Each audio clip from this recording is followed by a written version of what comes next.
17 after 4 this Sunday afternoon. Good to have you with us. I'm Gareth Edwards. This is Today. Now, the Tshwane City Council expected to elect a new speaker tomorrow. The position became vacant earlier this month when Murunwa Makwarela was elected executive mayor. He then since quit the mayoral chains after revelations that he submitted a fake rehabilitation certificate for his insolvency. The new speaker going to be presiding over the election of Makwarela's replacement. So let's discuss what is essentially a revolving door, Moloko Moloto, of mayors in Tshwane. I mean, you cannot make this up, what we experienced the last week. At one point on social media, I wasn't sure if I was looking at an old report that he was out or an old report that he was in, then he was out again, then he was in. Where are we now? Just make sure that he is no longer mayor. Just want to be clear on this. Well, possibly he doesn't even know himself whether he's still the mayor or not. But what is happening is that tomorrow the council will be sitting during a special meeting wherein they are going to elect the new council speaker, and that new council speaker will have to come up with a new date on which there's going to be the election of the new executive mayor. I'm told that it might be sometime during this week. Now, the difficulty here is that there's no outright winner in Tshwane.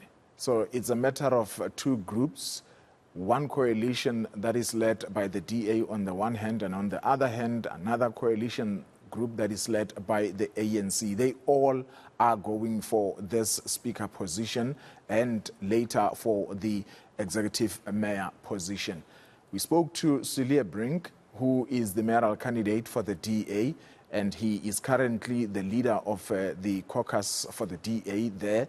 And he is saying a decision is yet to be made and announced. It will be announced by the coalition partners as to who is going to contest for the speaker position. From the ANC side, they are saying they are going to field a candidate from the ATM for the position of speaker. The difficulty now is that you would recall when Murunwa Makwarela was elected in February, there were about 7 councillors from the DA-led coalition that defied the party line and voted with the ANC-led coalition. Hence, the Makwarela was elected, and the DA responded by instituting a polygraph test to test as to who might have defied the party line. The results, the DA is not willing to talk about them, and apparently there are names that people who are implicated. We will allow the ANC to tell us who those people are.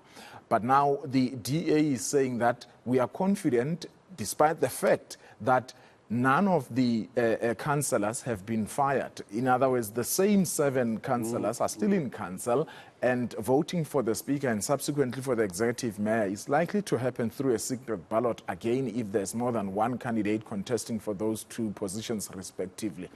But let us listen to Tshwane Brink as he is commenting about their approach going into tomorrow. It's important to look at the numbers in council, and the multi-party coalition, which includes the DA, Action SA, Freedom Front Plus, ACDP, IFP. We have a majority in the council as it is, of 108 seats.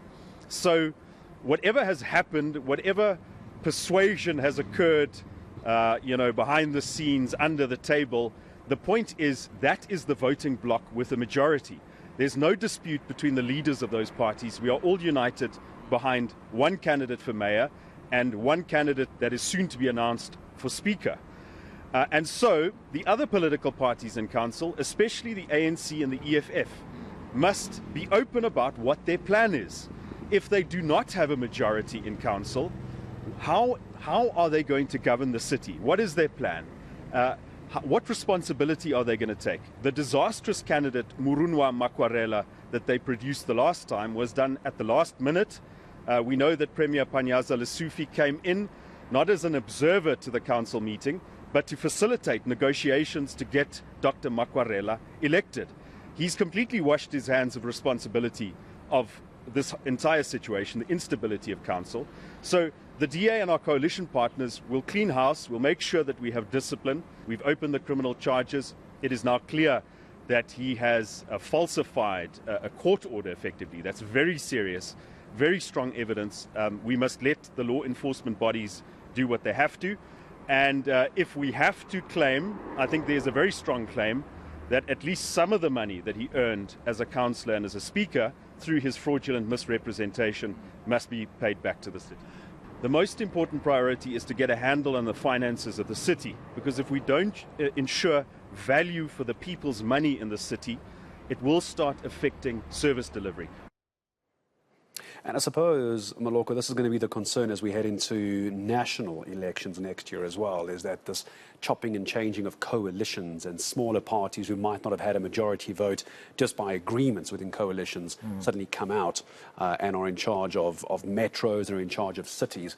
But I do want to get the thoughts then of how the ANC is going to be handling this. And to my point, when we start having these changes within coalition governments, the real victims are the citizens, the residents. And I can't help but think implications for governance, for example. So, Gareth, it's going to be messy at the national level if you don't get the outright winner, meaning that you would have one coalition which will have president and deputy president. And if 6 months or 7 months later they are removed, it would mean that they would retire, and we as the taxpayers will have to pay them and protect them for the rest of their lives. In other words, if we have more than 5 or 6 sets of president and deputy president over a 5-year period, it means we're going to have to take care of those people for the rest of their lives. So it is not in the interest of South Africans not to have an outright winner next year at the national level. Come back to Tshwane. The ANC is saying that the polygraph test results are pointing at senior leaders of the DA in that council as to be the ones who possibly have voted against Brink for Makwarela. And we spoke to Josh Machila. He's saying that it is now a conundrum for the DA because it doesn't know what to do with these people. Now, the difficulty, if you talk of what the implications are, if the city of Tshwane continues to fail to have people at the key level, because if you don't have a speaker, in other words, the legislature side of council is not functioning. If you don't have the executive mayor, it means you don't have the executive. There's no mayoral committee. And currently, as we speak, municipalities are in the process of consulting in order to put together budgets. And the service delivery and budget implementation plan can only be signed by the executive mayor. No one else in a municipality has executive authority except the executive mayor. And they have the deadlines. By the end of May, all municipalities must have submitted their plans and budgets approved to the National Treasury or provincial treasuries. In other words, if they miss that process, or if they do it without having consulted, that would be a problem. So the implications are that should this conundrum not come to an end, the city of Tshwane would not have money to roll out the services. But let's listen to George Majila, who tells us about who these people, and I must say that we tried to reach out to all those people who apparently voted for the Makwarela from the DA, and the Katlego Matebe is saying, I can't talk because I'm not mandated to speak, and the other two guys, unfortunately, I couldn't get them over the phone. There are not going to be any changes. We are still on 112. Unfortunately, the DA came up with their own tactics of polygraphy and so on, but it dealt with their own senior leaders, like your Councillor Williams Randall, who's the former mayor, the current member of the Mayoral Committee for Finance, Peter Satin, Councillor Matebe. So all of them are involved. So they don't have anywhere to run. I mean, we are going to take it. It's going to be 112 again. If not 112, it's going to be over. And as a country, we need to be paying very close attention to this because, as I say goodbye to you, Moloko, up to now we've been talking about the 2024 general elections. That's next year. That is next year. It's not long to go. And these are the kind of issues we're dealing with as well. As a country, we should be very, very worried indeed. Moloko Moloto, thank you very much indeed. Expect more updates from Moloko as the week progresses. And we'll keep a very close eye on this story, especially for those who live in the city of Tshwane.